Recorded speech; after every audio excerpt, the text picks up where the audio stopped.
Welcome, everybody. Good night. It is the newscast here on Monday night. It's March 2nd, 2026. I'm joined by Rebecca Biblioteca, Radio Free Mormon. How are the two of you this evening? Great. Thank you. Fantastic. A little rainy. It's raining really hard right here, but we're hanging in there. We had almost a record day in Cedar City the other day. It was 69 degrees. The record was 70, and now it's back to being really cold out. I'm not liking it, but 'tis life. All right, so let's jump into it. There's the thumbnail for tonight. Joseph Smith owned slaves, ? These are the stories for tonight. More media coverage for Joseph Smith painting at Morehouse. That'll be handled by Rebecca Biblioteca. We've got Big Boo by BYU. That's also Rebecca, although I think we've got the stories maybe a little switched up here. Update on gang violence at LDS Ward. That's Radio Free Mormon. We've got the LDS Church addresses the USA-Iran conflict. I guess I should say USA and Israel and Iran, although now you're starting to see some other countries jump in, at least on the periphery. Next up, update on kissing Mormon Layton school employee.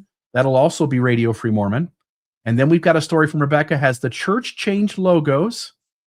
And another one from Rebecca, dirty soda craze, spreads carbonation and Mormonism. That'll be interesting to see how they're accomplishing that. And then we've got former BYU wide receiver Parker Kingston appears in court. Is that URFM? Yes, Excellent. it is. And then we've got one last story, more Mormon moment. There's been a lot of those. I think it's just one moment that goes on forever and ever and ever, even if we wish it would go away. But with that, our first story, Rebecca Biblioteca. Thank you very much. Yes, this is the story that keeps on, as you said, like the Mormon moment, just going and going. And I think this is almost, is it the third or fourth week in a row that I've been reporting on this painting? The first time I reported on it, they were going to unveil it and hang it in a gallery, the Martin Luther King Memorial Gallery at Morehouse College. And so I reported on how it was going to happen. Then it did happen, and I reported on how it did happen and how the dean made a speech comparing Joseph Smith to Lincoln before Lincoln. That's kind of where things got interesting. Some of the students there sort of tried to figure out who is this Joseph Smith who's going to be hung in our gallery, did a quick Google search, that's really all it takes, and sort of wrote a letter and said, this may not fit with the values of our college or the intent of this gallery. And in this picture here, if you look down in the bottom right, I did do an episode with the student who is spearheading this whole thing. Also did an episode on Mormonish. I know I'm like plugging my own show on our show, but these are really informative with Ron Jorgensen about the phrase Lincoln before Lincoln. Was Joseph Smith really Lincoln before Lincoln? But since that time, it really has kind of caught fire in the media like I thought it might. There's been a news story, and there's been some more things in print news, and an opinion piece up here in the right-hand corner where somebody said, you know, what's wrong with this? Hang somebody that's controversial in a gallery. It'll start conversation. It'll spark debate, which that's an interesting point of view. So you guys have been with me this whole time, and I've been reporting on this. Did you guys think that this would be kind of what it's turning into when we first started talking about it? Bill, did you have any thoughts on that?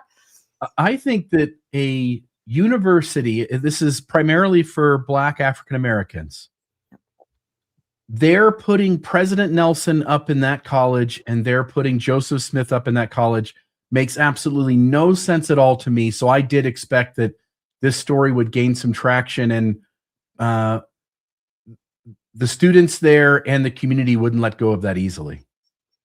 Yeah. What about you, RFM? What did you think? Did you have any predictions for this story? Because I kept saying catch fire, you know, just meaning it's such a provocative situation. It is provocative. My understanding is that it is an honor to have one's portrait hung in this particular hall. And therefore, I would think that's what it normally would be. Of course, they get to decide what it's used for. But you could pick millions of people who are provocative if you want to start conversations. I thought this was supposed to be more of an honor. I may be mistaken. I did think, however, that it's just too bad that this is not a painting of the temple, although there is a temple in the background, Rebecca, because then you'd be in seventh heaven, or at least the third. There is a temple in the background, and the artist has said, although Joseph Smith did not live to see this temple completed, it's Nauvoo, she thought it represented, the focus of his life. So there's a lot of symbolism in that temple painting. And again, that was one of the complaints of the students, is that the dean seemed to have chosen this particular portrait without really letting anybody know what was going on. So this really caught my eye. This is the more recent thing that I saw in the news. Morehouse should not have honored a man who owned slaves and married children. And this is written by former alumni of Morehouse. And so that's why I thought this was really fascinating. And we're just going to kind of read through this, because own slaves, now that's a really hot button triggering thing to say. And is there anything to back this up? Where would they have gotten this idea? Again, how can they possibly understand all of Mormonism? All of us work at it for decades, right? And don't. But this letter was really interesting. So I'm going to read this first part and then ask you guys what you think of it. It says, "We represent 3 generations of Morehouse men, graduates from the class of 1967, 1984, and 2012, who are publicly expressing opposition to the college's recent decision to install an oil portrait of Joseph Smith, founder of the Church of Jesus Christ of Latter-day Saints, in the Martin Luther King International Chapel on campus.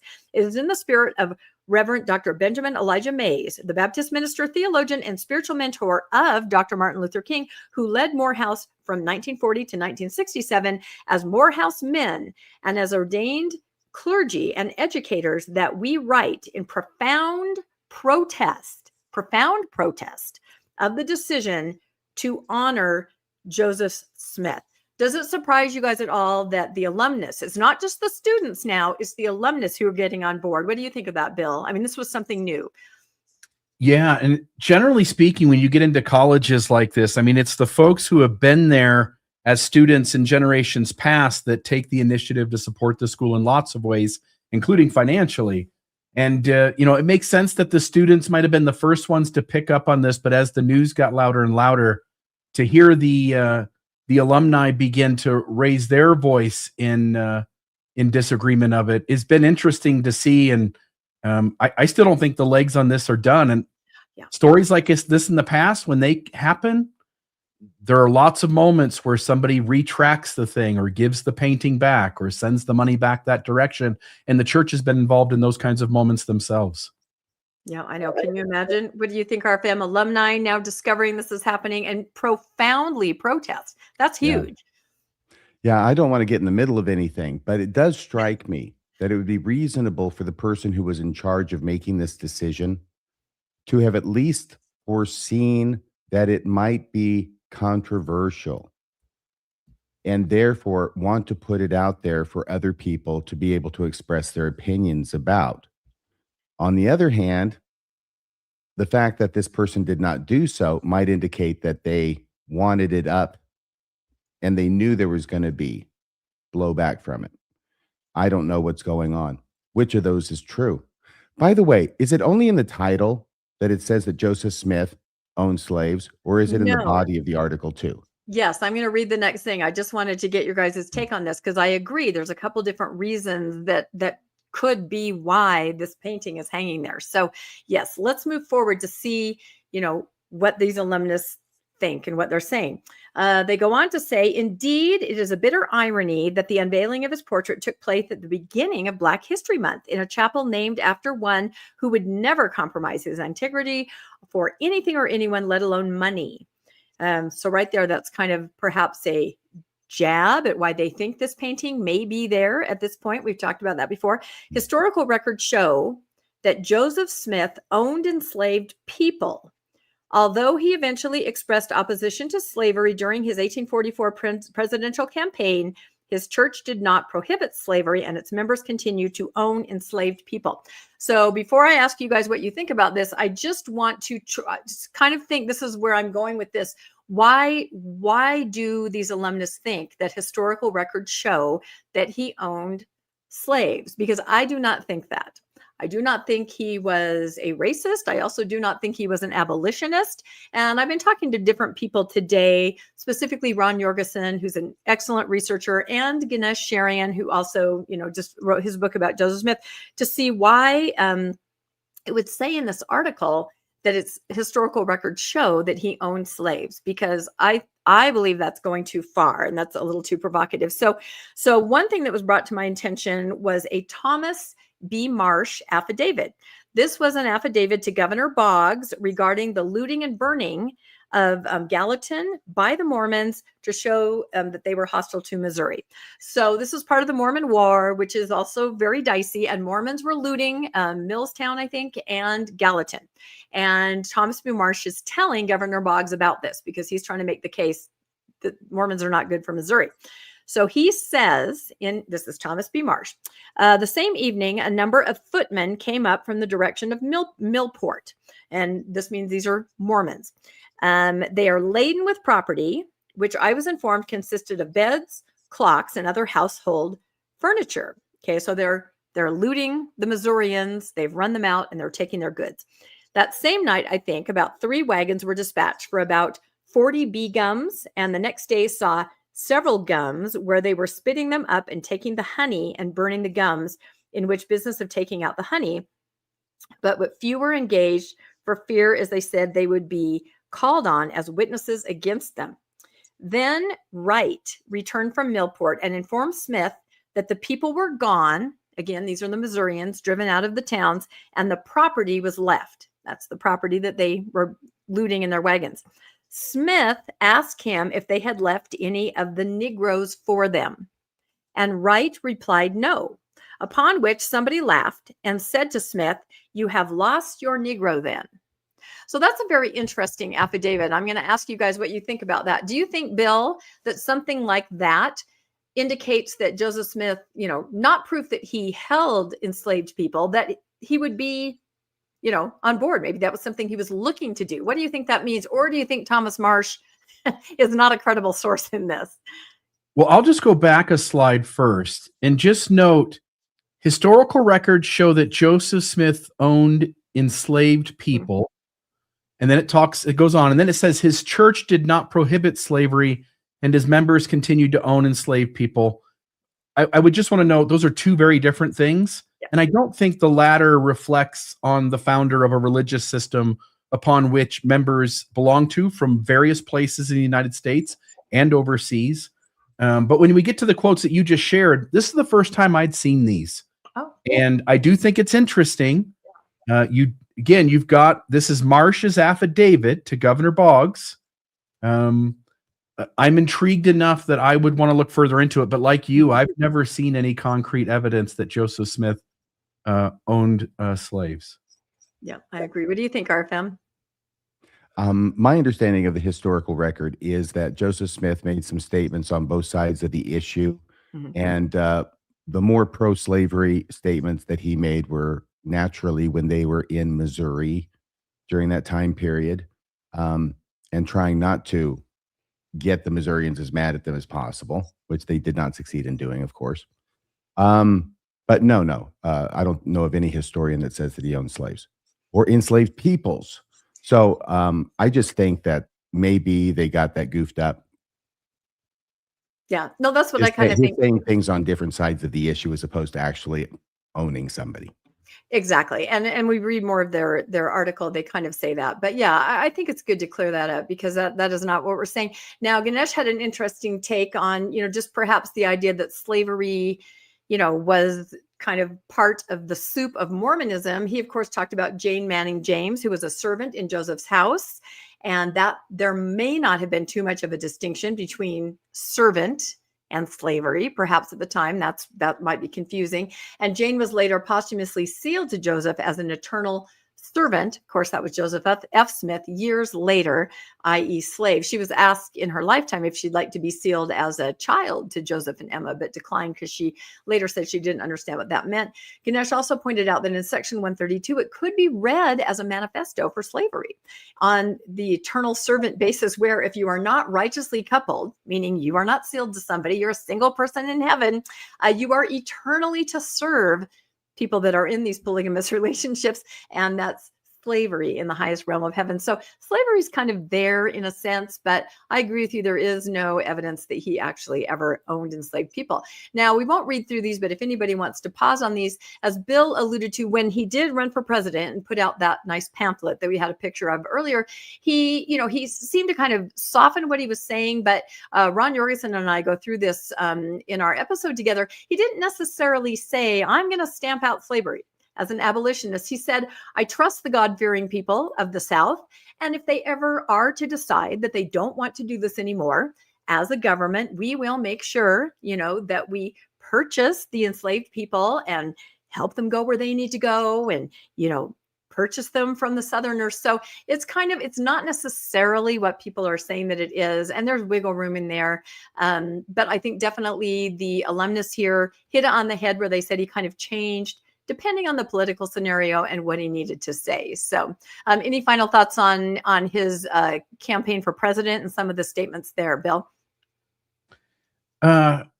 Joseph Smith, I think RFM made a great point. I mean, he would say what he needed to, depending on the geographic location he's in, depending on which folks he's talking to, depending on which issues at hand. The last thing I'll say here, I put this up in the chat, but at one point, Emma invited Jane to be adopted as a child into the Smith family by a priesthood sealing. You were mentioning this, Rebecca. Jane declined, misunderstanding the unfamiliar new practice, but she firmly believed, and I'll continue here in a second, but just to note, the Wikipedia wants to claim that the only reason she declined it was because she was unfamiliar with the new practice. Joseph was practicing all kinds of sealings. Maybe she did know what was going on. Maybe she didn't. But it does end there saying that she firmly believed in Joseph in his prophetic roles. And this is a quote from Eliza Jane Manning James. I did know the prophet Joseph. He was the finest man I ever saw on earth. I was certain he was a prophet because I knew it. And so I know people in the chat, when we're critical of the church, we're going to make notes of, Eliza Jane Manning James is living in the Smith home. She's a servant there to one degree or another. It's easy to want to judge that as being slavery, but my impression of the history is that's not the case, and we ought to at least acknowledge that she thought fondly of the prophet Joseph Smith, living in his home, being a servant there with all the other stuff that was going on in the residence of Joseph Smith. Yeah, if you can leave when you want, it's not slavery. Mm-mm. That's a very good point. And there's even a movie called Emma and Jane, which talks about their relationship, their wonderful, close relationship together. And I will go back just a little bit to read the last paragraph here before I jumped off into that. So they go on to say, after the historical records and enslaved people, which we've kind of said we don't believe that is the case. It says, but that is not the whole story. Beyond slavery, and again, these are the words of the alumnus in the article. Beyond slavery, there is the issue of polygamy and marrying underage girls. So these people have, done some research. They have figured this out. So let's see what else they say here. They say Morehouse legacy of one of ethical leadership. Joseph Smith married dozens of women, some estimated between 30 and 40, including girls as young as 14. These facts are not peripheral. They are central to his life and legacy. Therefore, we must ask, what lesson are we teaching when we elevate a man because he ostensibly shifted his stance on slavery late in life? So they're picking up on what both of you guys said. During a political campaign, while minimizing or overlooking his exploitation of women and children. And then they finish by saying, let's see, I'll read it here. The issue is not whether Joseph ever opposed slavery. It is whether his full legacy aligns with the values Morehouse claims to embody. Are we as Morehouse men telling women and girls, especially in this era shaped by the reckoning around Jeffrey Epstein, that powerful men's misconduct can be excused if their political resume is compelling enough? Morehouse College stands as one of America's most revered institutions. For generations, it has shaped Black male leaders grounded in dignity, discipline, and responsibility to the community. Its legacy is inseparable from the broader struggle for Black liberation and from a commitment to ethical leadership. Mays created the paradigm of a Morehouse man is a man who professors who mentor, nurture, and encourage. His vision was unwavering. Morehouse would be defined by academic excellence, moral courage, and intellectual rigor. He challenged us to use our education not for selfish gain, but to serve our communities and change the world. That charge has never left us. And that's where that ends. So I will just, I think I've spoken enough on it, ask you, Bill and RFM, what are your final thoughts on the Morehouse alumnus? And do you think, I think Bill alluded to this, is it just only starting to get legs? Will we see more of this going forward? What do you think, Bill? I'll just reiterate that. I don't think this is done. And I think there is still, as people, students and alumni, and maybe other folks who donate to the school begin to continue to raise their voice and new people come forward, it'll be interesting to see what happens, but I don't think this story's over yet. No.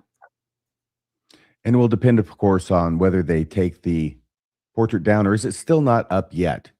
It is not hung up yet. It's in a holding area, waiting area. They have to move some things over. Right now, President Nelson is right next to Abraham Lincoln. They're going to move President Nelson over, put Joseph Smith right in the middle with Abraham Lincoln on the, that combination there just kind of blows my mind, but they need to make some room because there are hundreds of portraits that they have to shift in order to put that there. Then I will say that it depends on whether they agree and say, you're right, that we're not going to put Joseph Smith's portrait up. And then I don't know, refund whatever money they have to the church. I don't know how that's working behind the scenes, but one suspects there's something going on there. I think that the most powerful part of this opinion piece is the rhetorical question. Are we, as Morehouse men, telling women and girls that powerful men's misconduct can be excused if their political resume is compelling enough? Yeah. That is the most powerful sentence to me in the entirety of the opinion piece. And I think that sells it unequivocally. I don't know how one argues with that. Yep, I agree. We will watch. And who knows, I may be reporting on this every week if something new comes out. So back to you, Bill. We'll keep watching. Oops. Sorry, this will be the next story here with the former BYU receiver. So RFM.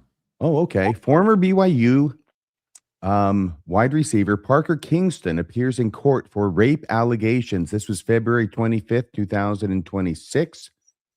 By way of introduction to a video clip that I'm going to play about this, we're going to play part of a newscast, but I want you to understand, because I needed to find out myself, what a preliminary hearing is in Utah, because there's some discussion in this video clip about a preliminary hearing. What this appearance was on the 25th of February, not the preliminary hearing, but they're talking about when they're going to set the preliminary hearing and whether the alleged victim is going to be testifying at the preliminary hearing. Now, things are different and done differently here in Washington, but in Utah, at a preliminary hearing, criminal cases, the purpose or the primary purpose is to determine if probable cause exists, meaning there is enough evidence to believe a crime was committed and the defendant committed it to justify proceeding to trial. So this is an interesting way of doing it. It's different than the way it is up here. Up here, the judge already has a pass over the affidavit of probable cause to determine whether there's probable cause to even allow the case to be filed in the first instance. But here, apparently, it can be filed before it's brought before a judge, and it's only brought before a judge at a preliminary hearing. So this is where the state has to present their evidence to the court. The defendant is there, and the defense attorney is there, and they get to hear about what evidence the state has and what the weaknesses in the state's case or strengths might be. So having said that, that's what a preliminary hearing is. And now we have this clip, which will tell us what's going on.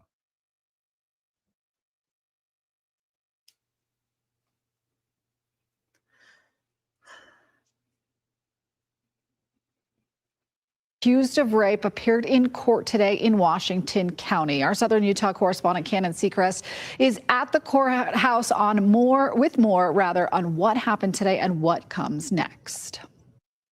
Parker Trent Kingston appeared virtually before a judge this morning as attorneys discussed how this case will move forward. A preliminary hearing is now set for March 23rd at 9 a.m. after the defense asked to have it moved up from its original April date. And Kingston did not speak during today's hearing.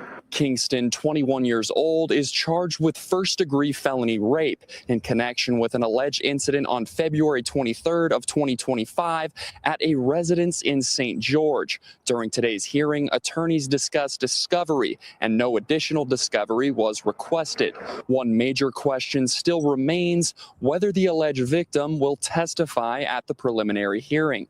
May I ask if Mr. Sham's going to have the alleged victim testify?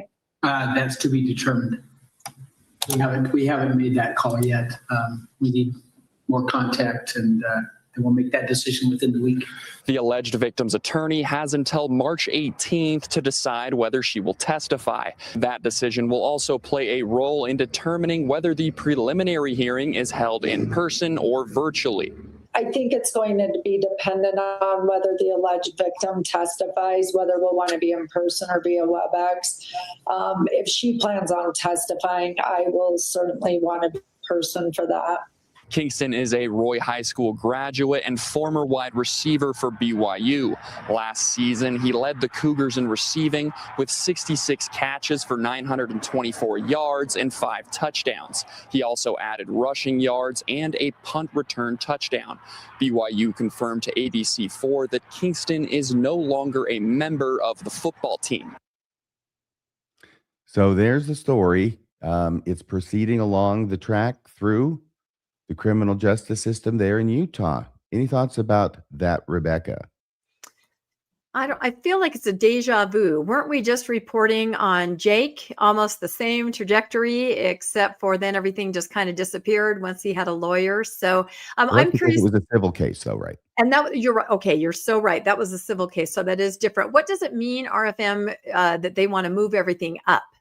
Does that mean they're confident in what they're going to present, or does that mean anything? It may just be a matter of scheduling. Okay. Beyond that, I don't know. Bill, what do you think? BYU has had a stretch here of several athletes getting into some trouble or allegations of trouble, and I don't think that's the reputation the school wants. So I imagine that there are some things happening behind the scenes to try to get more high character behavior out of those folks. But as long as they're paying athletes millions and millions of dollars to show up at the school, and now the athletes can make money off their name, image, and likeness, I think that will become more and more difficult as well. Yeah. All right. Well, back to you, Bill. All right. So our next story here is this church statement on the evolving situation in Iran. Church decided to publish on the 28th of February, 2026, a comment, something in the newsroom there, an official statement to address what's going on in world news. And so the church says that the Church of Jesus Christ of Latter-day Saints is closely monitoring the evolving situation in military strikes that occurred this morning in Iran and elsewhere in the region. We express our profound concern and heartfelt compassion for all those living in harm's way. We join in prayer with families worldwide who have loved ones in the region. And this is the part I thought was interesting, only because, again, this church always says a thing, but when you look at how it treats some of its members, I thought this was an interesting thing to add. The safety and well-being of people are always a priority in a situation of this kind. Should be a priority in all situations of all kinds. But the church seems to be acknowledging that in some situations of some kinds, safety and well-being maybe is not a priority. They continue, this region is home to thousands of church members. We are in regular contact with church leaders responsible for students, faculty, and humanitarian service volunteers serving throughout the Middle East, all of whom are accounted for and safe at this time. RFM, your thoughts on this, and then Rebecca? Oh, can't hear you, RFM. I heard that, Rebecca. So I've said this before. So I want to say, first off, the good thing, okay? I have said that the church does not act like a worldwide church. It doesn't act like the church it claims to be, because when things happen, they don't issue statements. In fact, they act like nothing's happening in the world outside of Salt Lake City. So this is good. This is good. I think it's good that they did this. Now, having said that, let me give a little constructive criticism. Try not to blather on about nothing like you do in the first paragraph and the first sentence of the second paragraph, because when you do so, you end up saying stupid things. This is a war. To say heartfelt compassion for all those living in harm's way? Really? For all of them? No exceptions? Okay, I just wondered. And then the first sentence of the second paragraph, the safety and well-being of people are always a priority in a situation of this kind. Well, no, they're not, because it's war. Come on, guys. They're trying to sound so nice and beneficent that they're ignoring the reality of the situation. So having said that, those are my critiques. This region, I had no idea that they actually had a point in saying this, okay? This is interesting, and this is what I think that I wish they had elaborated on, because they actually do have a reason for coming out and making this statement, because the church has members in the area. Yeah, absolutely. Tell us about those people. Tell us where they are. You don't have to give us addresses or anything, but just tell us about it, right? Right now, you're saying they're all safe at this time. That's great. Good to know. Just a few more details. And I think this would have been really good. So next time you're going to make a statement like this, just email it to me. Let me take a go at it, and then you can put it up. Rebecca. I like your critique, RFM. No, I think every time, like you said, Bill, they make a statement like this, people say, well, wait, what about all the other times you didn't make a statement? Why is this different? There have been other global events, other huge events, scenarios that are very serious. Why this time? And it's interesting, as I've been watching social media, unfortunately, there's a lot of doomsday rhetoric that has been flying around the last couple of weeks. This has pushed it off the charts, and we'll probably talk about this a little bit in more detail as I gather some stuff next week.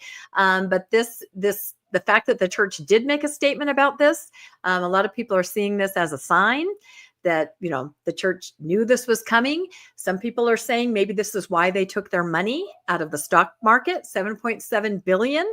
I mean, talk about looking for signs. I went over it a little bit last week. The Comet, General Conference and Easter together, earthquakes in Utah. Now, this, missiles firing and Dogs and money cats out of living together.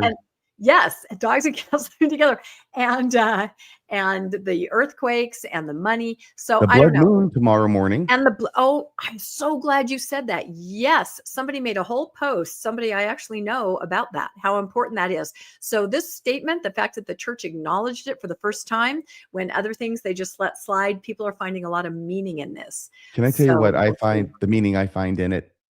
It is not that President Oaks is listening to me, but that we share a similar view of how the church should behave itself in times of international incidents and not sit by and pretend it's not happening.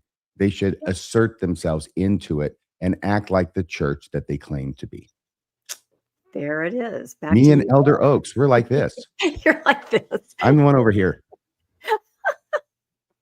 The other thing I'll just note here before we go to the next story, when I read the Old Testament, when I read how prophets behave, they were often speaking of battles to come and who would win and who would lose. In this church with prophets who see around corners, it didn't seem like they knew this was happening until it happened either, just like the rest of us. So there's that. Okay, next story here is BYU made a boo-boo, and I think that's Rebecca. Yeah, Hey, boo-boo. Boo-boo. I always try to grab the BYU stories because, I did spend like 18 years of my life there, in between undergraduate and graduate school and then working there. So That was a so well-earned BA degree, Rebecca. it was something. And here I am on the podcast. I don't know what one has to do with the other. Anyway, so I'm calling this the BYU boo-boo. And this is a big deal. Look at this kid. I made it with AI, of course, and he's receiving an acceptance letter. You can see that all around him, there's, banners, and he's in BYU gear, and he has gotten into BYU. Have either of you, you can speak to this. What's it like to receive something like that? A college acceptance, or just getting the job? You receive something and it worked out. Do you have any experiences like that, RFM? It's huge. It's huge. Oh my gosh. A letter getting into law school when I was smart enough to apply to only one. Boy, that was really smart. Putting all my eggs in one basket, and I have to wait and wait and wait from the time you take the bar at the end of July in 1989 to the time they get around to sending out the letters in October, August, September, October. Longest 2.5 months of my life. Yeah, it's a huge deal. Bill, can you relate to that at all? I went to a community college, so everybody got accepted where I went. And But you that's just true. got My a kids, certificate. I did, but I think as long as you pay the money to get into that program, nobody was turning you down there either. yeah, that's Okay. exactly right. Well, in this case, oh my goodness, what happened? I can only imagine. Completely heartbroken, BYU mistakenly tells 9 prospective students, which at the time I thought that was a huge number, but we'll talk about that later, that they are admitted to BYU. Brigham Young University is apologizing after these prospective students are given letters that are not correct. And their apology is, I know it's funny, isn't it? The church has said over and over it does not apologize, but the university is okay. They will apologize. We are truly sorry that an unfortunate error in our admissions decision notification system resulted in 9 prospective students mistakenly receiving congratulatory messages of acceptance, said BYU admissions director Chad Johnson in a statement. The admissions department reached out to those impacted to express our regret and our sincere apology. I just feel like this is devastating. Johnson added, we know that admission decisions are highly anticipated, as RFM just described, and we recognize this mistake caused confusion and disappointment. Our BYU admissions team is working to ensure this mistake does not occur in the future. Can you imagine how you would feel, RFM and then Bill, if you thought you got something, a job, a college admission, and then you didn't? Sorry, it was just a mistake. The devastation. What do you think? Can you relate, RFM? Into each life, some rain must fall. Get over it. What's the rest of the story? Gosh, you're so hard-hearted. Bill, any more empathy for these poor kids? Oops. Uh-oh. Sorry, I had There the you other. Hey, being told you didn't make it, it's its own sadness. Yes. Being told you did, only like 3 days later to get a message like, "Hey, just kidding, Yeah, you didn't." That just hurts so much worse. I know. Psych. Yep. No, that was the But reaction I I was going to appreciate get. it though, but then I've been told that I'm flat out evil because I enjoy the discomfort of others.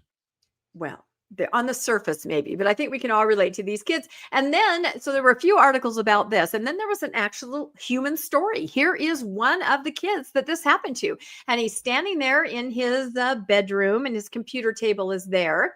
And he says, for one of the students and his family, it's been a painful experience. And I'm sure he's speaking for the other students too.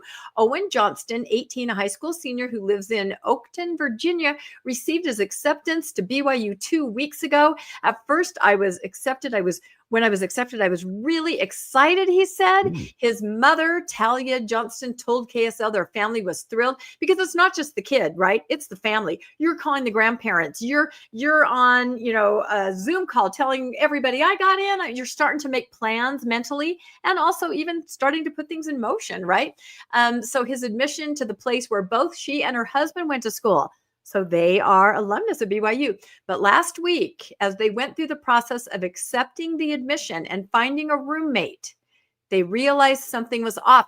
And this is when I realized that BYU didn't even realize this, and they were not contacting the people.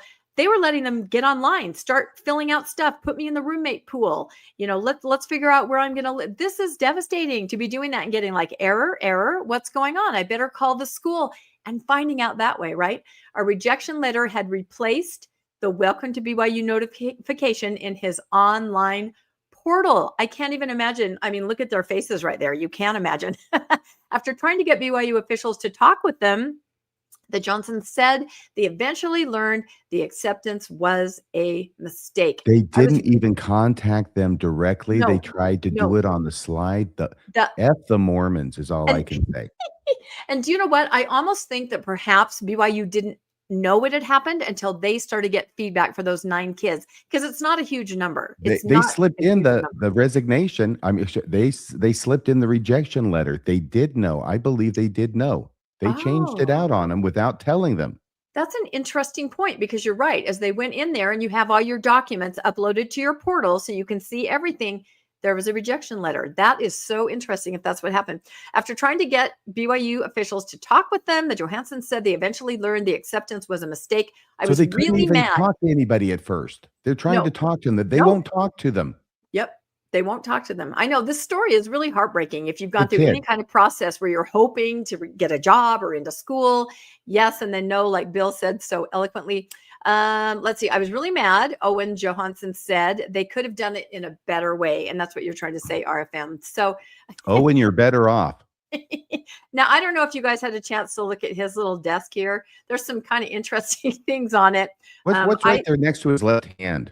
First off, is that some Kleenex? And what's next to that, Rebecca? Can you It see? looks like lotion, but I'm gonna focus on the picture of Tom Selleck up Is there it Jergens? at the top.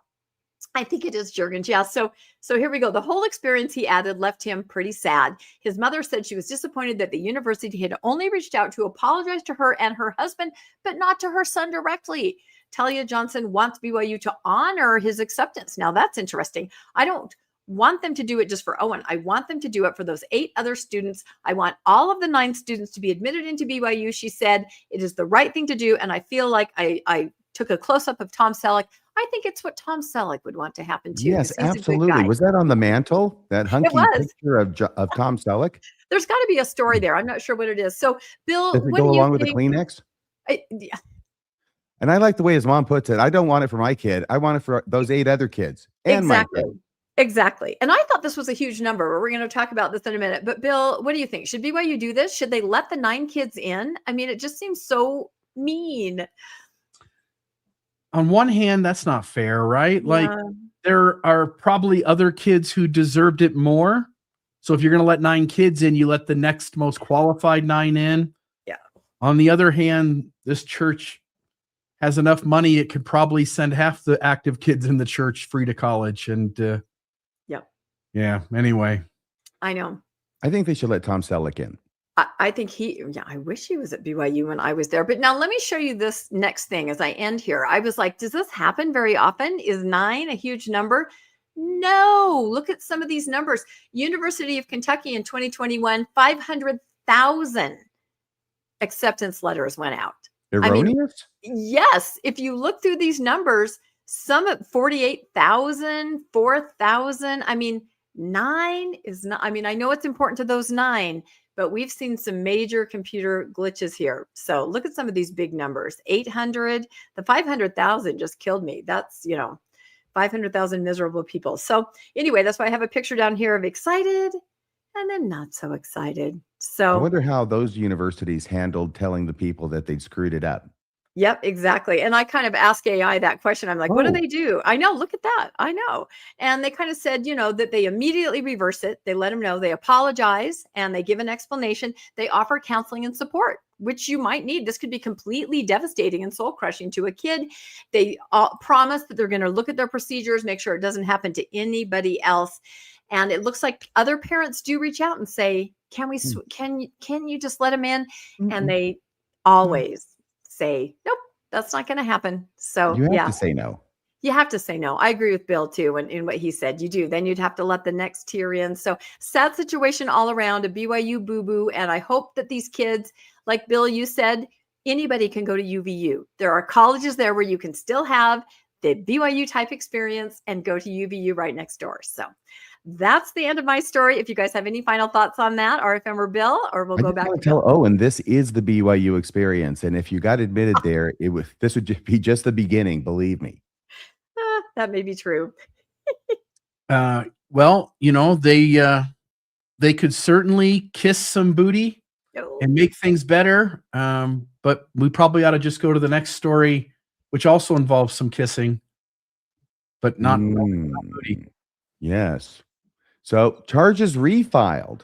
I didn't even know they were dismissed, but they were. We'll talk about that tonight. Charges refiled against Layton School employee accused of kissing a minor. by Serena Troutvine. This was posted February 19th, ABC4 News. Layton, Utah, charges alleging a Layton Junior High School employee unlawfully kissed a 17-year-old on multiple occasions have been refiled in a new case. So what happened to the old one? On January 3rd, Haley Lunt, 44, to H-A-L-I. Haley Lunt, 44, was charged with 2 counts of unlawful kissing of a minor, a Class A misdemeanor. Those charges were dismissed without prejudice on February 11th. Charges being dismissed without prejudice, by the way, means that they can be refiled at a later date. If it's dismissed with prejudice, that means they cannot be filed again. This is without prejudice. According to a motion to dismiss filed on January 11th, Lunt's attorney stated that the Children's Justice Center, pictured here, the CJC, was refusing to provide the interview that allegedly incriminated Lunt for them to review. Okay, this is incredible to me. What goes on at the CJC? Well, I'll tell you what goes on in court when the CJC says you can't have a copy of it for the defense. The judge says, okay, well, this case is dismissed. On February 9th, the judge proposed an order to compel the release of the CJC interview with the alleged victim. It did not end up being signed, and instead, the judge decided to dismiss the case. Boy, there's a lot of stuff going on in that courtroom, and the judge ain't happy with the prosecutor. The February 11th order reads that the judge agreed with the motion to dismiss. However, both charges were dismissed without prejudice, meaning that the prosecution could later refile charges if they have more sufficient evidence or fix the issue that led to the dismissal. In other words, provide the freaking interview from the CJC, right? Well, they refiled the charges, but they didn't produce the interview.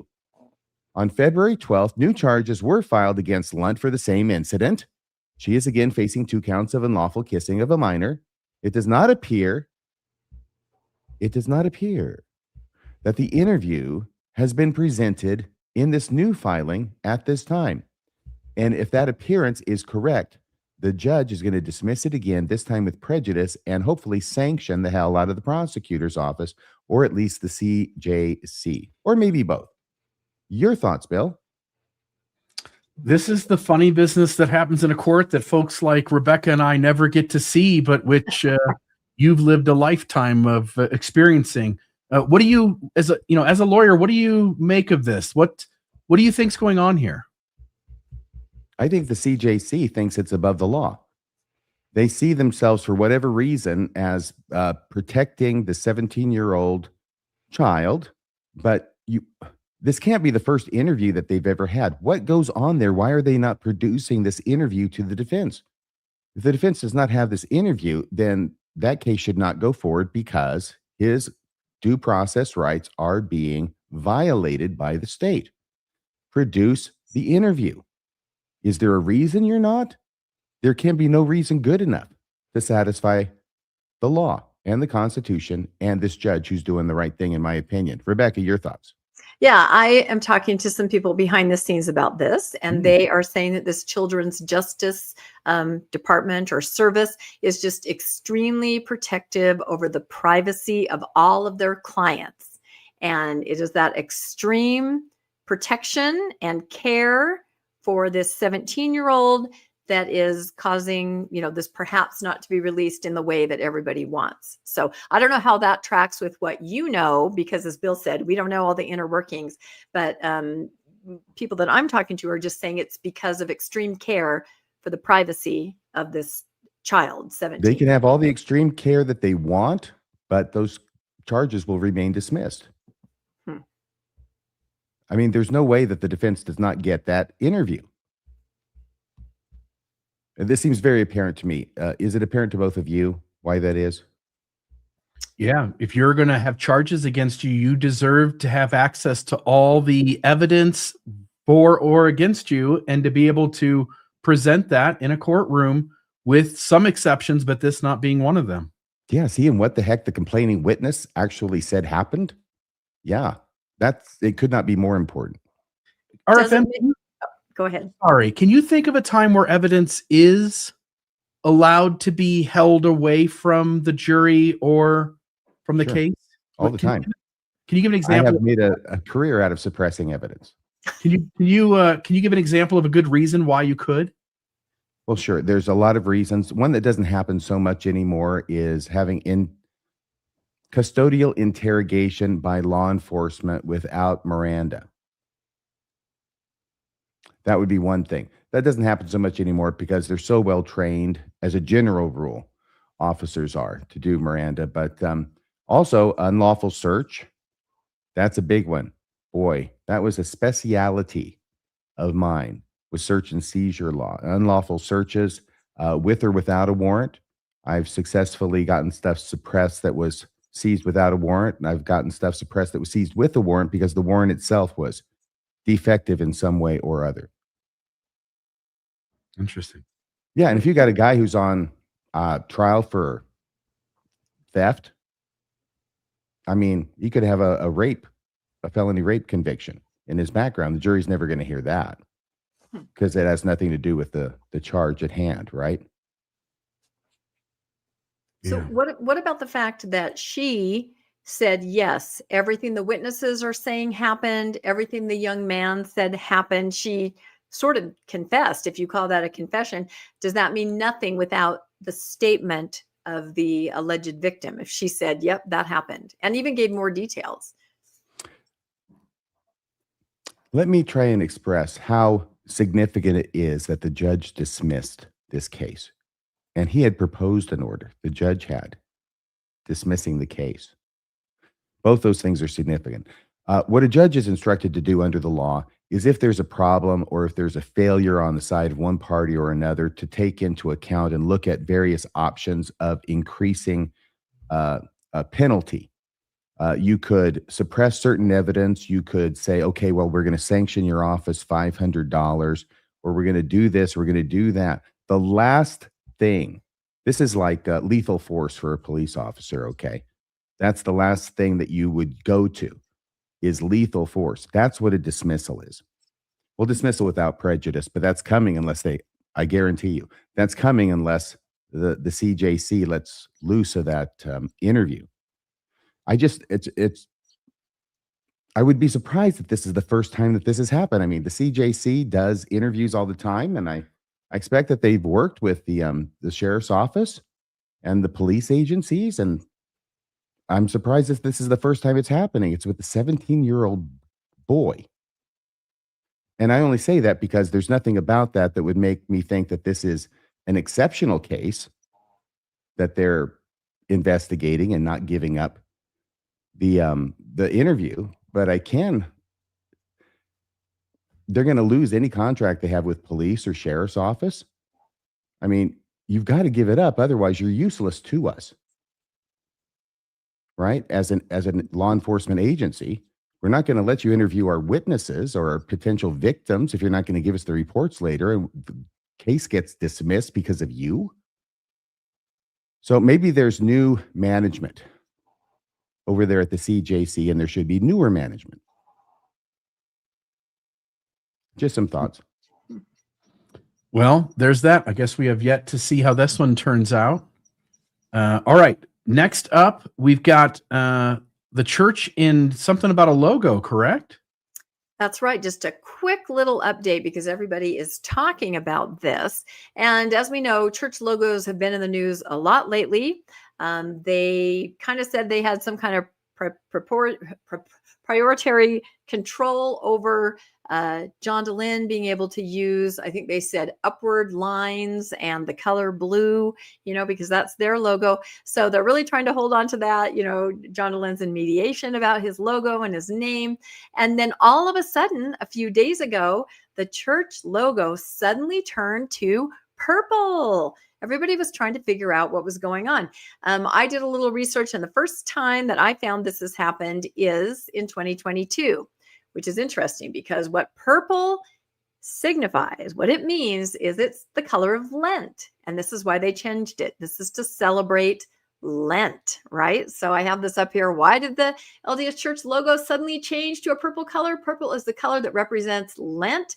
The official LDS Church handbook says members do not celebrate Lent or Holy Week. Again, I'm just going to put this up here every single time until they take it out of the handbook. But it looks like since around 2022, which corresponds exactly with when they started in conference, having people give talks like Elder Stevenson saying, what's wrong with you guys? Celebrate Easter. Celebrate that Palm Sunday. Easter should be as big as Christmas. Why have you not been doing this?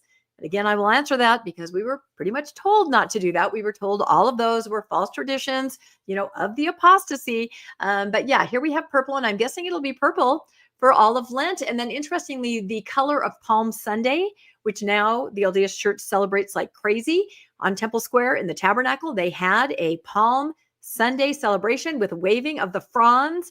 My parents would be rolling over in their graves to see that.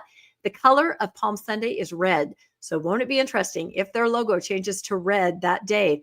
But again, Christian tradition and trying to appear more overtly Christian. RFM, what do you think? And then Bill, about this logo change. Like I said, it's a quick story, but everybody is talking about this. I just want to make sure everybody understood it is to celebrate or acknowledge Lent. RFM, what do you think? I think it's a good thing that John DeLynn changed his color to orange and not to purple. Oh my gosh. Can you imagine? That would have just been the end. I'm sorry. I don't have anything to say here per se. If they're just going to change their color for a holiday that for a religious observance day that they've never ever practiced and looked down upon, it's such a strange thing to see. But we've already hit on this last week, and yep. It's still just as strange to me as it was a week ago. I'm looking forward to Halloween when it's black and orange. That's possible. We don't know what's going to happen. It looks like a pumpkin, a carved pumpkin with Jesus coming out of the door, the pumpkin. We'll see. But this Easter season, I'm telling you again, it is really heating up with the rhetoric around all of this and all the signs in the heavens and the signs on the earth, and Easter's coming, and the second coming is the first week of April, General Conference. So get ready, everybody. Boy, that's never happened before. We've never had a comet. We've never had a blood moon, have we? No. Oh my gosh, but they're all happening together. What are the odds? Well, the odds are pretty good when you're dealing with thousands and thousands of years. Well, in that story, it looked like the church is sort of shooting from the hip as it figures out how to take on mainstream Christian religious observances and how to celebrate them. But this next story, someone's actually shooting from the hip towards the church. So RFM, an update on the gang violence. Yes, the Tongans, the Crips. Not the Bloods this time. It was the Tongan Crips. 2 alleged Tongan Crip gang members face firearm charges following Salt Lake City shooting at the Church of Jesus Christ of Latter-day Saints. This is from the United States Attorney's Office, District of Utah webpage. I thought it'd be fun to go here. This was posted Friday, February 27, 2026. So Friday last. Salt Lake City, Utah. An indictment was unsealed today, charging 2 alleged Tongan Crip gang members, TCG, Tongan Crip gang members. It's bad when you have an acronym. You're that well known. One of whom is a convicted felon already with firearm crimes following the January shooting at the Church of Jesus Christ of Latter-day Saints in Salt Lake City. 2 were killed, by the way. 6 were injured in the shooting in the parking lot of that building. And it was at a church funeral. They're killing people at a funeral. Ryan Daniel Tutai, and it's Toutai, aka Lost One, 32 years of age, of Salt Lake City, and Faniva Pomona Maka, aka Finlock, Finloc, 26, of Mill Creek, Utah, were indicted by a federal grand jury on February 25th, 2026. This is a picture at that funeral of Ryan Daniel Tutai. January 7th, 2026 was the date of the funeral. He was the one who was holding what looked like a Corona bottle in his left hand. By the way, Tutai is the tall, skinny one. That's to keep him distinguished from the other person. We'll have a picture of the other person here in a bit. According to the allegations in court documents, both Tutai and Maka had previously been pictured with one of the firearms that was used at the shooting on January 7th, 2026. As alleged, on January 7th, 2026, the Salt Lake City Police Department received numerous reports of shots fired at an LDS church in Salt Lake City. Upon officers' arrival, they encountered multiple victims with gunshot wounds. By the way, these are pictures that were taken by the police. This is one picture of 2 guns found on a seat of a car. Apparently, here's a close-up of the Ruger, and above that is the serial number, which they're able to locate. So they can identify this gun with specificity, and they found this gun at the scene. As law enforcement secured and processed the scene, they recovered 40 caliber casings, 9mm caliber casings, and a Ruger 9mm semi-automatic pistol with serial number. There's the serial number, right? 322-90515. Tutai was on scene when officers arrived and was detained after he failed to comply with officers' request to move away from first responders rendering aid to a victim. Pursuant to a search warrant, Tutai's phone, the tall guy, Tutai's phone was seized and contained photo and video evidence. It's what was found in his phone that's the basis of both of these charges, by the way. Tutai's phone was seized and contained photo and video evidence that he had previously possessed the Ruger 9mm with the same serial number recovered from the scene. Tutai was identified as the creator of the images and videos based on a distinctive tattoo on his left hand. See the distinctive tattoo on the left hand? This is Tutai's left hand. If you see this picture and you look real close at his left hand there, you can see that he is the one with that tattoo. According to court documents, Tutai's phone also contained documentation of events hours before the shooting. Tutai took several photos and videos of himself and his co-defendant, Maka. Screenshots. There's Maka, the guy with the black hat. So he's a big guy with a beard, as opposed to Tutai, who I believe here has a mask on. Tutai took several photos and videos of himself and his co-defendant, Maka. Screenshots from videos depict Maka holding a small black pistol. You can see it there. That is consistent with the Ruger LC9. As a multi-convicted felon, Maka is restricted from owning or possessing a firearm and ammunition. So he's charged with unlawful possession of a firearm because he's a felon. That's Maka. There were 3 photos that they had as part of the filings in this case. Here's another one showing Maka with a gun. Prior to the shooting, Maka, who was on parole for a prior conviction, was ordered to wear a GPS ankle monitor.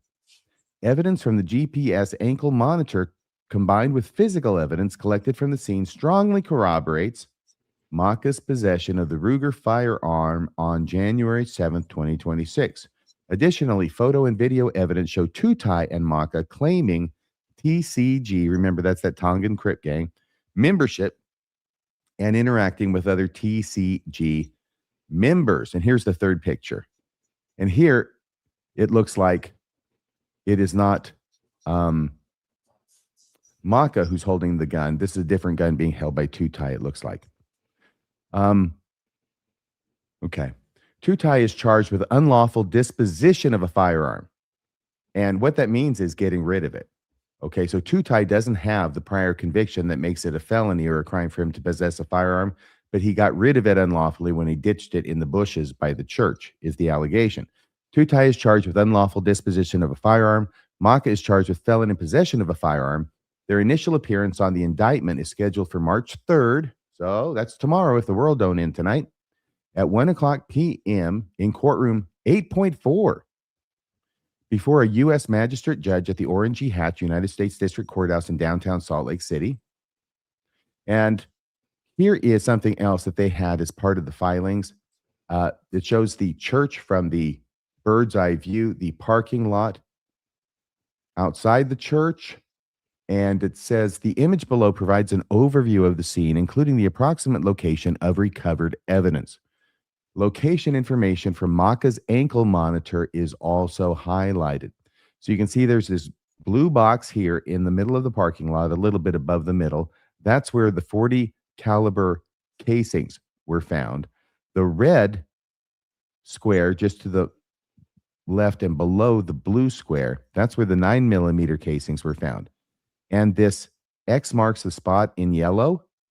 That is tracing Maka's movements by his ankle monitor. So he moves through both of those areas with both of the gun casings found on the the ground in the parking lot. Then he moves over here to bushes by the church, and you can see the green star there. It's green on green. Can you see that, Rebecca and Belle? The green star is where the gun was recovered. The one with the serial number. Then he goes back and then down and then back and then up and then taken off down what looks like Riverside. Okay. So those are the charges. Any comments? First off, Can I ask Belle, a question maybe first. about? Can Yeah. I ask a question about the ankle monitor? Is Yeah. that? I mean, to me, I think of like at home. You can't leave a certain perimeter. This must just be he can be out and about, but they want to be able to track him. Is that Well, he's on parole okay? He's on for his parole. prior So offense, the one that okay. which I think was a robbery. Okay. So here's the thing. I had thought before that this was Maka's movements. Yeah, it is Maka's movements. I thought it was Tutai's movements because Tutai's the one who's getting charged with illegally discarding or disposing of a weapon. I'm not exactly sure how they're planning on proving that with Tutai, but I guess we'll see. Maybe that will be the subject of a preliminary hearing, even though it's a federal case. I got to tell you, I'm so sorry. I keep going into that one. That's the next story. Bill, did you have anything you wanted to say about it? I think it's interesting that one, you have somebody wearing an ankle monitor who's continuing to commit crimes. Mm-hmm. I guess that's probably not rare, but sort of in my world, you get one of those and you choose to be a really good boy from that point on. You can't keep a good man down. And the other thing is, if you're going to commit crimes, I wouldn't, be taking lots of pictures. I think the fact that they were taking photos of themselves as they're getting ready to do bad things is, I sort of have known all my life. Don't incriminate yourself. I think that's just another Friday for these guys. Yeah, well, They're posing with their guns because they love their guns. some people don't rehabilitate easily. No. Can I just say, make the comment on what is the most glaringly obvious thing here about these charges? Nobody's charged with murder. Nobody's charged with shooting anybody. They've got nothing because the Crips have closed ranks to the point where nobody's talking to the cops. These are low level. These are the kinds of offenses that are being charged, which are nothing compared to what was done there that night. So they don't even know that those are not the guns used in the shooting. They haven't matched bullets to those guns. They just happen to be guns that should not have been with those particular people. Is that what you're saying? Apparently, they cannot prove who was shooting them. Okay. Kind of like the Corden case, right? You can't prove whether it was one or the other. So unless you can prove one or the other, it's neither. Right. And there was all these other people there as well. With the Cordons, it was the two parents in the motel room. I know there was like grandparents and the sister next door, the nurse sister, the RN nurse. Yeah, sister, that whole story. But yeah, we've got multiple people it could be, but you've got to be able to prove beyond a reasonable doubt that this person, whoever that is the one who did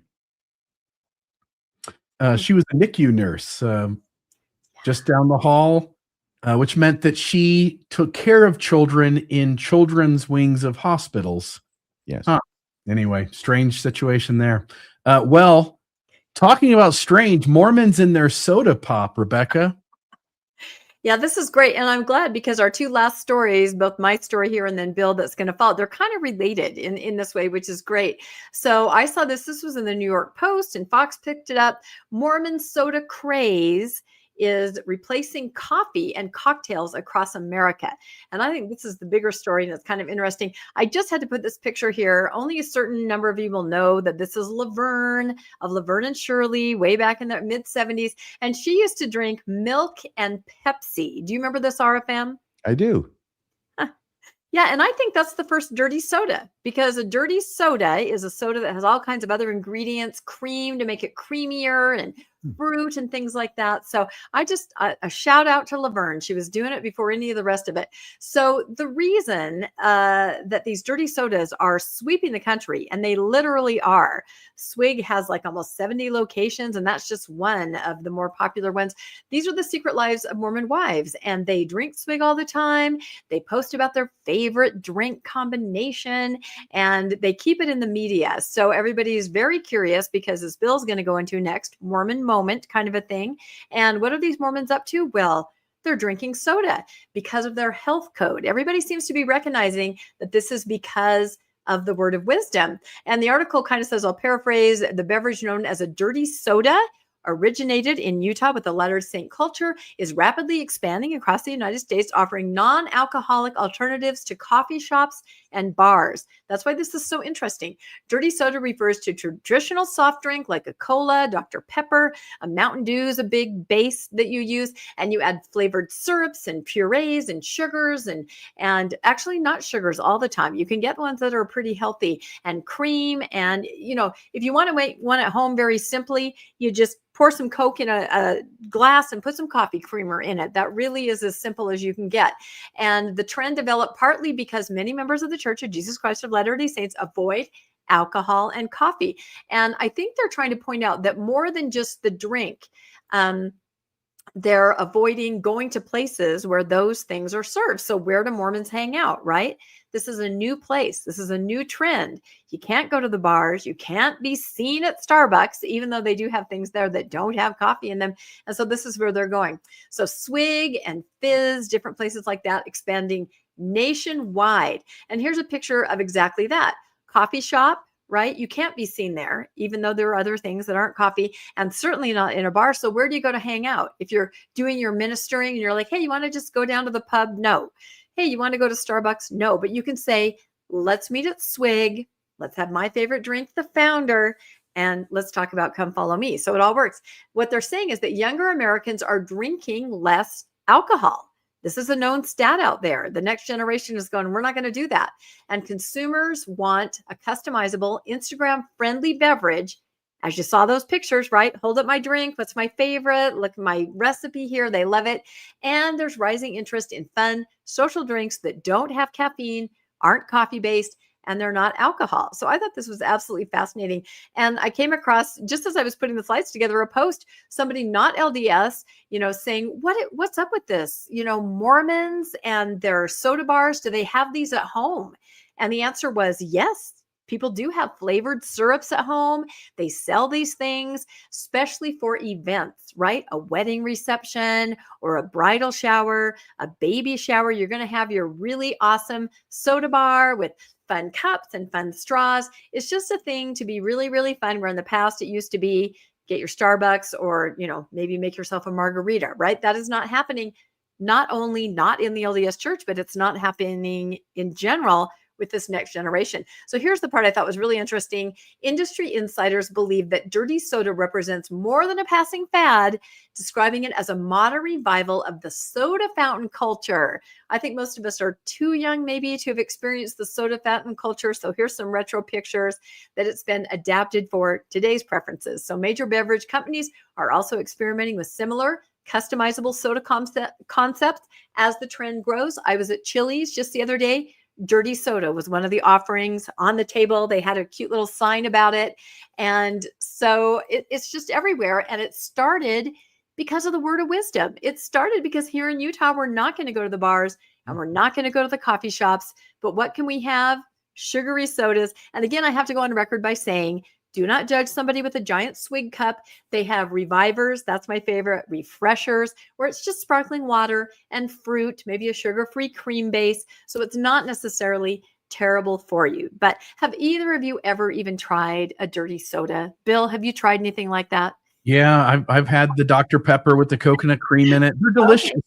They're delicious. I will just say, at this point, science is pretty conclusive that coffee has health benefits and soda has none. And the high amounts of sugar we know aren't good for you. Lots of health issues that come from having a diet full of sugar. And we all get alcohol bad. Coffee some pros, some cons, but there are some health benefits out there that science and medical studies have shown.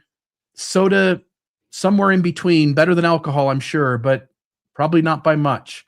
And yet the Mormon culture stays away from one thing because a guy in the 1800s said God told him to do so. Exactly. And the other thing is completely on limits, even though it breaks some of the rules, at least that caffeine rule, which was part of the word of wisdom early on. And yet somehow Mormon Church has given everybody a workaround on caffeine and soda drinks. So yeah. And then there's the Mormon palate, which tends to skew very sweet. I don't know if you guys noticed this, right? Because we were raised on a diet of brownies at the board party, cookies, soda. So even as adults, even when you step away, your palate tends to skew. You want things that are sweet. That's what you're comfortable eating, and you're not comfortable with the other. So soda, these kind of dirty sodas kind of, satisfy that, because they absolutely are on the sweeter side. So what about you RFM? Are there any of these things where you live? Any of these dirty soda establishments? I will tell you that I think the reason that the taste buds of Mormons skews sweet is because they never learned to drink adult beverages. Yes. They're drinking kiddie stuff for the whole life and getting kiddie doctrine at church. I say that the only thing they need is a jukebox. They need a jukebox. Get jukeboxes in there and let's get those kids dancing. Now, about your question about whether I've had one, whenever I have a dirty soda, I insist that it be filled with Malibu. Really interesting. So, having said that, I need my Malibu. And the last thing is now all they have to do at what's this? It's called Gulp, Swig. Swig, yes. Swig, That's Fizz, So Delicious. They're all kinds of cute names. And they're opening these like in Manhattan. Like they, upscale, very upscale. It's not just for little kids. Wow. This is something, that is becoming a huge trend. And like Bill said, just started because one guy said, let's not drink this, let's drink that, right? And everybody ran with it. So it's great. Now all they need to do is put Book of Mormon verses on the bottom of the cups. That's it. It's coming. All right. And then our final story of the night, this one this was in the Deseret News. By the way, I think the timing on this is peculiar with the David Archuleta book and the Devout and what that book addresses. Keep that in mind as I read this, and we'll talk about David here in the next slide. But Deseret News put out an article that said this so-called Mormon moment isn't actually about religion. So right now the media is talking about this so-called Mormon moment, but it's Deseret News says this isn't about theology. It's not about temples. It's not about missionary work or anything spiritual. By the way, wouldn't the church love that kind of Mormon moment? This time, the spotlight is on a group of social media personalities and influencers with Utah and Mormon backgrounds who are becoming popular because of their looks, lifestyles, brands, TV appearances, and online following. Some of these are on shows like Secret Lives of Mormon Wives, Dancing with the Stars, The Bachelorette, which I think features, Taylor Frankie? Yep, it's starting in just about a week. Yep, and I have watched a few seasons of The Bachelor and Bachelorette, so this might be one I take in. We'll see what happens. But and it also includes others who are building big audiences on Instagram and TikTok. We talked about the gentleman who's called into the Young Men's Council, for instance, who had a big TikTok following, YouTube channel.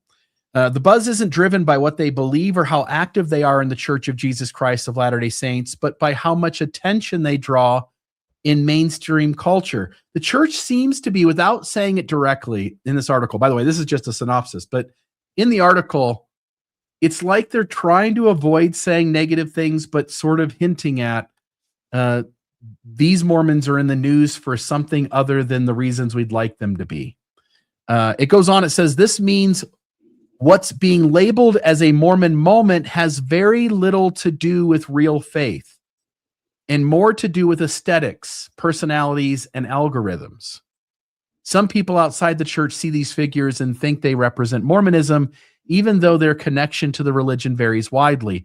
At the same time, other Latter-day Saints are trying to carve out spaces online to talk about belief and doctrine. And we talked about this last week with all of the believing podcasts that are out there. Belief and doctrine in ways that make sense to younger audiences. So the conversation isn't really about religion itself.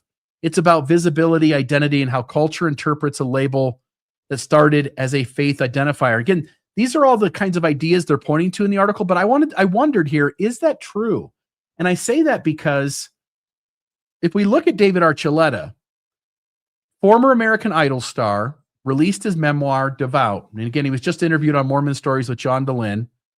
This book is a reflection of his struggles as a gay member of the Church of Jesus Christ of Latter-day Saints and his journey of coming out and leaving the church. Archuleta's memoir aims to educate others about the challenges faced by the LGBTQ plus individuals, faced by those individuals, and the importance of acceptance and support. This book is a testament to Archuleta's journey and his desire to share a story with authenticity and vulnerability. And so in that Deseret News article, they were saying things, and I actually think it's the opposite. I think he's certainly speaking to theology, things spiritual, and it has a lot to do with real faith. It really does deal with Mormonism, the religion itself. So there is this one instance in the Mormon moment. Well, maybe that's not the only one. You know, they're pointing to, without saying it, by the way, I'll just note, this has to do with that interview with Mormon Stories. One of the things that David Archuleta said about his conversation with M. Russell Ballard is M. Russell Ballard told David, quote, "Well, David, we've prayed about the matter surrounding LGBTQ people as brethren, but actually have never received an answer on it. We just kind of have to guess what we think is the right thing to do." There's your prophet, seers, and revelators. I can't hear you, RFM. He's like, And God is okay with that. Yeah.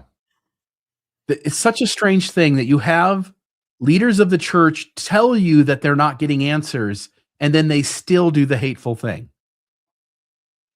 Strange. Okay, I just wanted to know, in other places, again, this Mormon moment does have to do with Mormonism. All the various TV shows, remind me the one with the Spider-Man actor. That was oh, you're Banner of talking Heaven. under Under the Banner of the Heaven. banner of heaven. Yeah. So there you've got violence. You've got stuff having to do with Mormon belief, faith crisis. You've got The Secret Lives of Mormon Wives, which definitely deals with Mormon patriarchy. You've had TV shows that have dealt with fundamentalism, Mormonism. And by the way, to the LDS Church, you don't get to get completely off the hook when people talk about the fundamentalist version of Mormonism, because there is so much of you still in that tradition as well. A lot of this Mormon moment absolutely has to do with the church. It has to do with unhealthy things going on within it. And as much as the Deseret News would like to just swipe their hand across and make it all be something else, that just isn't the case. I want to note too, the Mormon moment is, I think, interesting in other ways. We live in a time now where when people leave the religion, they feel safe and confident to put it out there. And so here you have somebody probably at Costco, and I love the sweatshirt he's wearing. Beer should be 10% and tithing should be 3.2. I thought that was great. But I've gone out lots of times to various stores here in Utah, and you run into people who are wearing t-shirts or jackets, hats, sweatshirts that point to this sort of a underlying humorous criticism of Mormonism. And then I thought we'd end the show on a funny little side note here. It even shows up in stand-up comedy. Now, this guy does use two bad words. I did beep them out. You're not going to hear them, but you'll be able to make out what they were, unfortunately. But listen, this is a non-Mormon guy. You can tell by his accent that he isn't, I don't think, born and raised with American tradition all around him, but he has a familiarity with Mormonism. I ran into this back when I was teaching a non-credited class at Bowling Green State University for senior citizens. They were putting out into the community for anybody who had some interesting expertise to come into the school and teach a non-credited class for sort of furthering education for seniors. And I did one on Mormonism. And I did it 2 days one week and then 2 days the next. So 4 days total. And 2 of the days were spent on history of the church and 2 of the days were spent on doctrine. And there were 10 or 15 people. This was years and years and years ago. But there were 10 or 15, maybe 20 folks that came to that. And I was quite surprised at how much people who weren't members of the church knew about Mormonism. And they knew things that the believers, I had a member of the bishopric who was with me, and I had the full-time missionaries who also went with me to this thing. And there was no doubt that the non-members knew more than the Mormons did. I say that to say, here's a guy in the modern moment, in what they're calling this Mormon moment. Again, we've got instances of the church trying to put itself out there more publicly. TV shows and movies are addressing Mormon history and unhealthy mechanisms in the church. You've got reality TV shows that are putting Mormonism at the forefront, that I think are displaying things like patriarchy with the Secret Lives of Mormon Wives. You've got David Archuleta and his falling away and writing about it, singing about it. It wasn't too long ago. You've got Imagine Dragons doing what they did. You've got Tyler Glenn from Neon Trees. So here's this stand-up comedian. I'll put this up on the screen with the sound. And I got to wait a second for this. StreamYard blocks the thing I need. Okay, and here we go. Apparently, there are 3 layers of Mormon heaven. Okay? And the coolest part is that even if you're not a Mormon, you still get to go to heaven. I thought that was pretty cool. So the bottom layer, that's the worst one. Okay, that's where we're all gonna go. This exact same show, up there. Let's run the whole back. Now, the middle layer, that's where the Mormons who are bad go. Okay, these guys broke the rules. Okay, they drank matcha or something. The top layer, that's where the best Mormons go. These guys are elite. Okay, elite, never touched a woman ever. Wow. They get everything they could ever want up there. Okay, no people of color. Wow, oh my God, they're excited. Wow. Jack Harlow's performing. Oh, wow. I'm listening to all that. I go, wow. So there's no Mormon hell. He goes, no. The only people who go to real Mormon hell are the people who learn about Mormon religion and decide to go against it. He said one of the core principles of Mormonism is actually, I go, la la la la la la la la la la la la. Shut up! What are you doing? You send me to hell, you little freak. What are you doing? He finished that sentence. Mormon Jesus, like, we got him. No, I didn't hear it. Mormon Jesus in the bush. Come on. I go, sneaky. He's like, I almost got you. I go, you did. You sneaky little Mormon. You almost got me. Yeah, I didn't grow up religious. I thank God every day. So I'll just say the Mormon moment is a lot of things, and it is people all over the place. It's somebody wearing a t-shirt, someone telling a joke, and the crowd's laughing. They get it. They're also going like, ooh, that didn't sound healthy or feel healthy. Maybe the LDS Church could learn a little more from the Mormon moment rather than just dismiss it. Thoughts from the two of you? And this will be the last story. I can't hear you, Rebecca. Now that's one for each of us.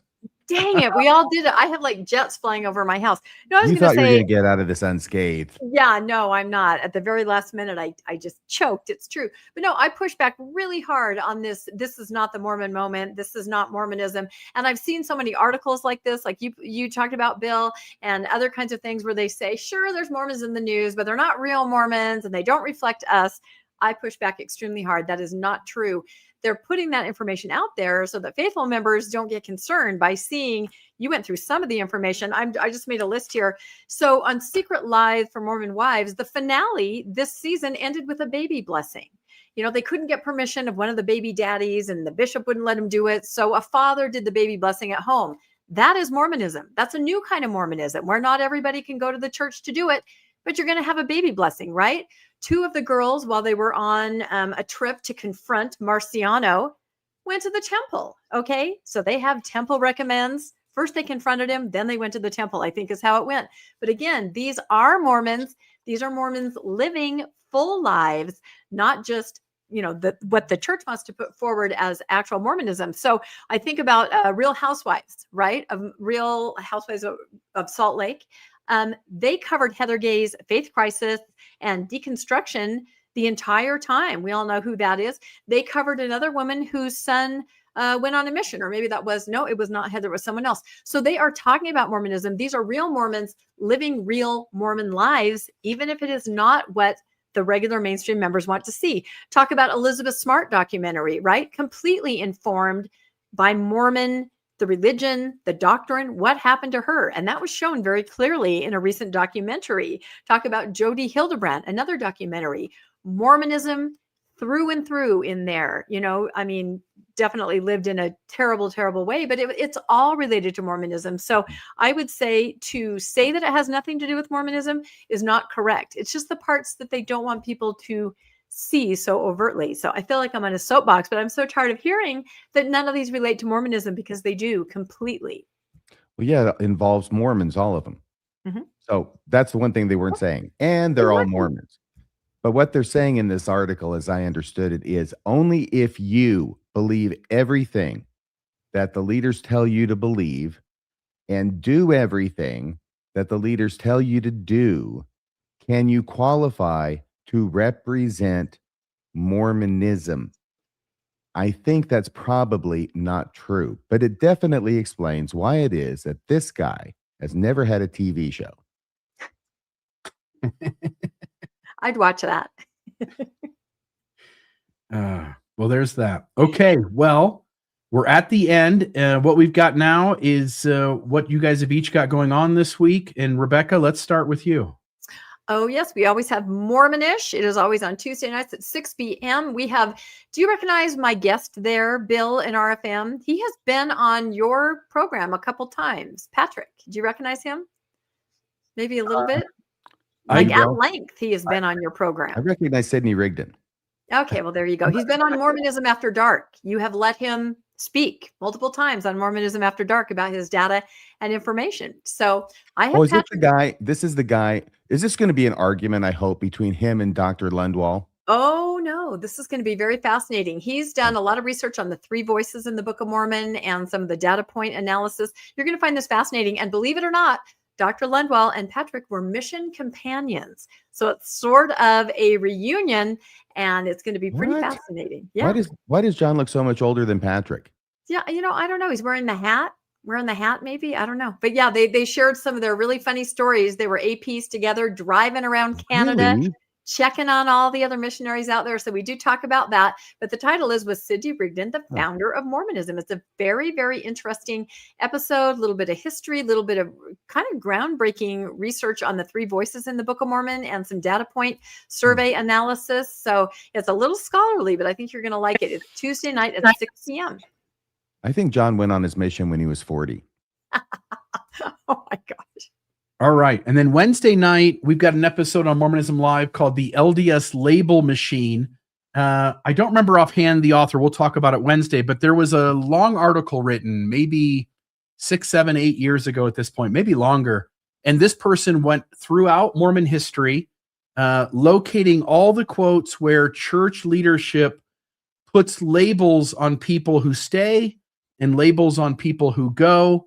And we will focus on the labels primarily on people who leave and how the church would like to define them, how the church would like to label them, and see what we learn when we go through how the church has chosen to identify those who don't believe in the system and step away.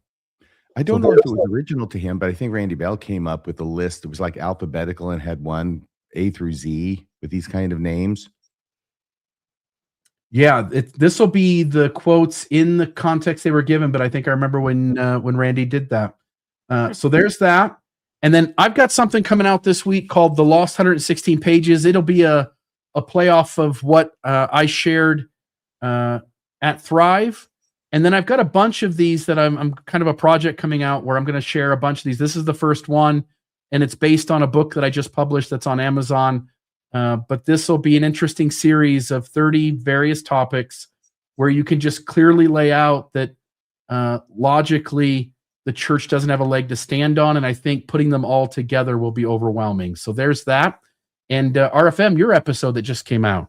Yeah, premiered Saturday night, blowing up the Book of Mormon, technically nuking the Book of Mormon is the title. And we are taking on Blake Ostler and his absolutely ridiculous expansion theory for the Book of Mormon, showing why it holds no water whatsoever. And then, in a friendly manner, inviting Blake Ostler on if he wants to convince me otherwise. Nice. Well, there's that. Okay, that's it for the night. Folks, please do like and subscribe. That way you're getting all the episodes that we do here at the Mormon Newscast. Check out Mormonist, check out Radio Free Mormon, check out Mormonism Live, and we'll see all of you next week, next Monday, 6 p.m. And until then, this is us signing off for the Mormon Newscast. Bye-bye. That's a wrap for this week's edition of the Mormon Newscast. We appreciate you tuning in and sharing this time with us. Keep the conversation going and stay informed on all things Mormonism. Until next week, wishing you peace and joy. See you next Monday at 6 p.m. on the Mormon Newscast.